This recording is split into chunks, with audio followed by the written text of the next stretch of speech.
Sur Didier Deschamps. J'entends beaucoup de monde critiquer le jeu de Didier Deschamps.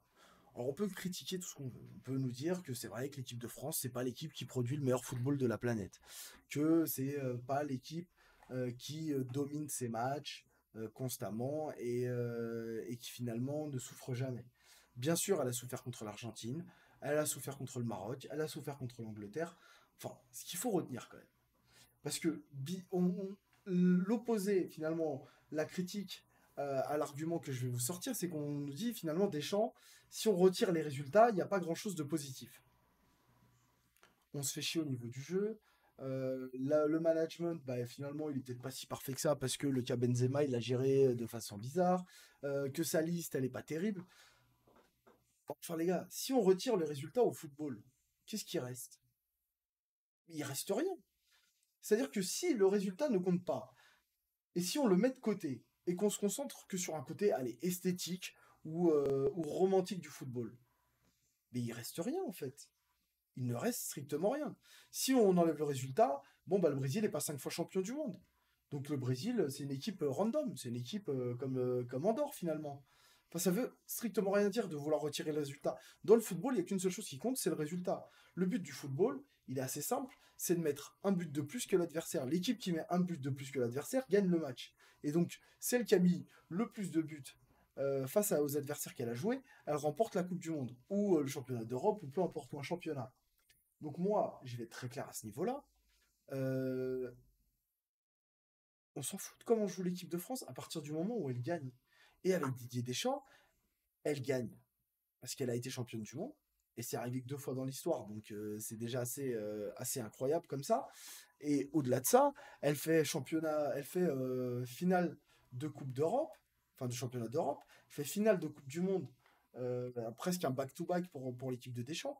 Qu'est-ce que ces soi-disant experts du football veulent de plus?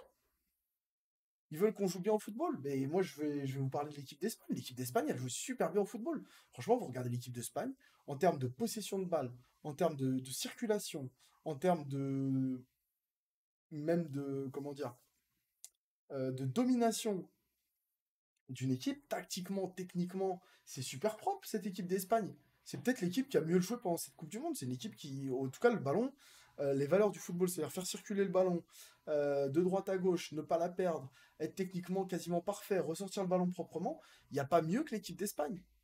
Mais cette équipe d'Espagne, elle passe pas les quarts de finale. Alors, qu'est-ce qu'on veut finalement? Et ça, c'est une vraie question. Est-ce qu'on veut une équipe qui joue très bien au football avec un football esthétiquement et tactiquement, techniquement parfait, ou est-ce qu'on veut des résultats?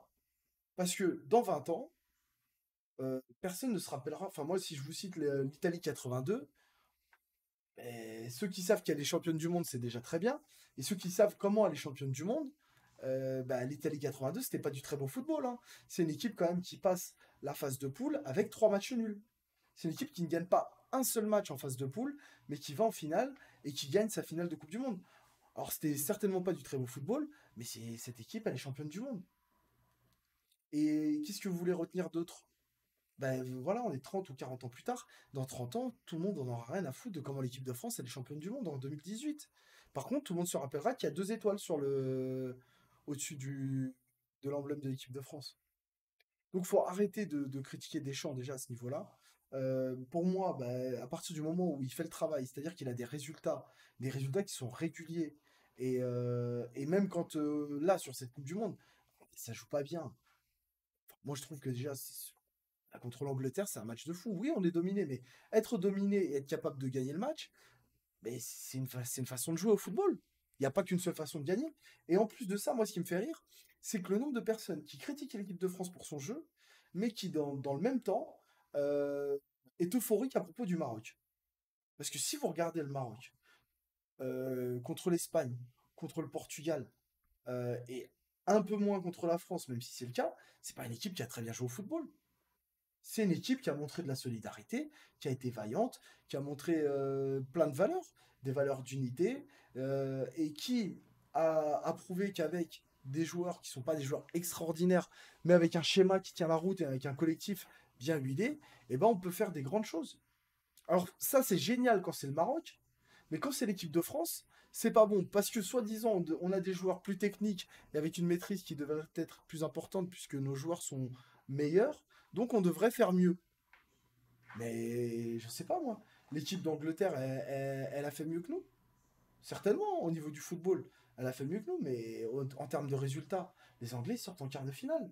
La France, elle va en finale. Et elle perd au tir au but. Et si Kolo Muani met son but, tous ces débats sur Didier Deschamps, ils n'existent même pas.